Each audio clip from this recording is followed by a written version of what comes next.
और अब बात करेंगे गठबंधन का अंत अकेले बचे जयंत की, क्योंकि अखिलेश ने जो गठबंधन बनाया था उसमें से अब उनके साथ सिर्फ जयंत चौधरी बचे हुए हैं। लेकिन साथ में सवाल बड़ा है कि अखिलेश के साथ किसी का गठबंधन क्यों नहीं टिकता, क्योंकि अखिलेश यादव ने अब तक जिसके साथ गठबंधन किया है उन सब से उनका रिश्ता चुनाव के कुछ दिन के बाद ही टूट गया है, क्योंकि भाजपा को छोड़कर अखिलेश हर दल के साथ हाथ मिला चुके हैं।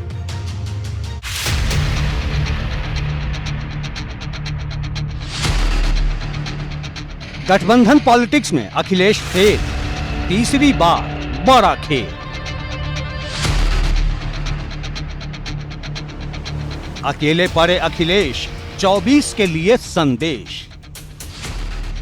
अखिलेश यादव ने बैक टू बैक 2 चिट्ठी जारी कर भले ही यूपी की सियासत में भूचाल ला दिया हो, लेकिन बड़ा सवाल यह है कि अखिलेश यादव से किसी का गठबंधन क्यों नहीं टिक पाता, क्योंकि अखिलेश ने 2017 में यूपी विधानसभा चुनाव के वक्त कांग्रेस से हाथ मिलाया था।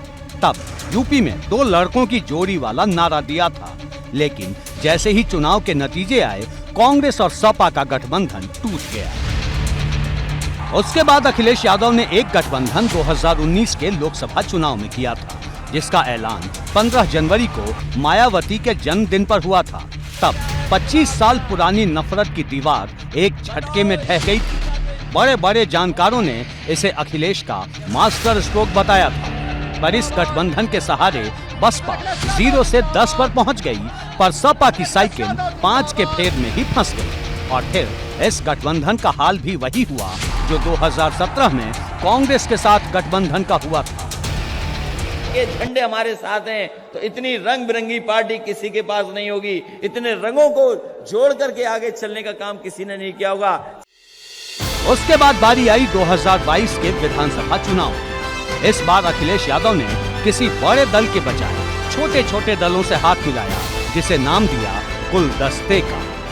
भाजपा से गठबंधन खत्म होने के बाद ये सवाल उठने लगा है कि आखिर क्यों सभी से गठबंधन खत्म कर लेते हैं अखिलेश।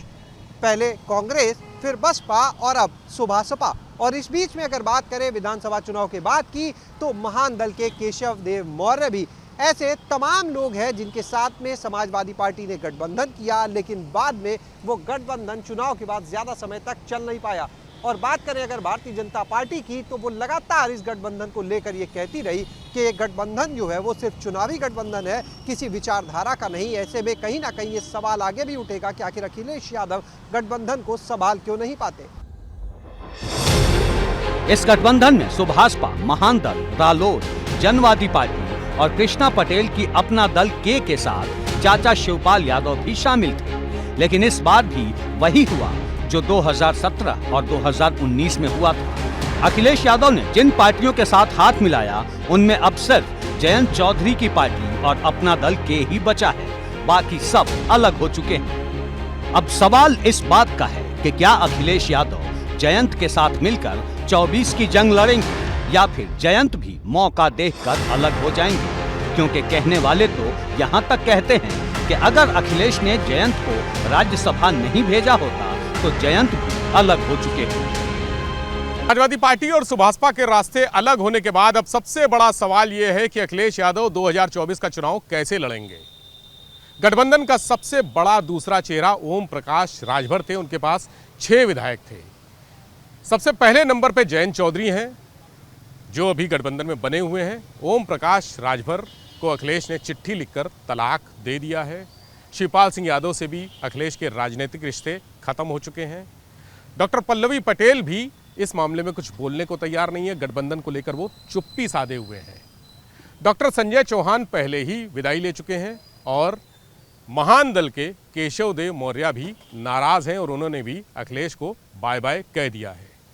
ऐसे में अखिलेश यादव के पास सिर्फ राष्ट्रीय लोक दल के जयंत चौधरी बसते हैं, जिनके सहारे वो 2024 का लोकसभा चुनाव जीतने की उम्मीदें रखे हुए हैं। मतलब साफ है, अखिलेश यादव के सामने चुनौतियों का अंबार है, क्योंकि समाजवादी पार्टी अपने रामपुर और आजमगढ़ जैसे किले भी गंवा चुकी है और अब सपा लोकसभा में सबसे बुरे दौर में खड़ी है। जब से अखिलेश यादव ने सपा की कमान संभाली है, वो हर बाजी हारे हैं। एबीपी गंगा के लिए ब्यूरो रिपोर्ट।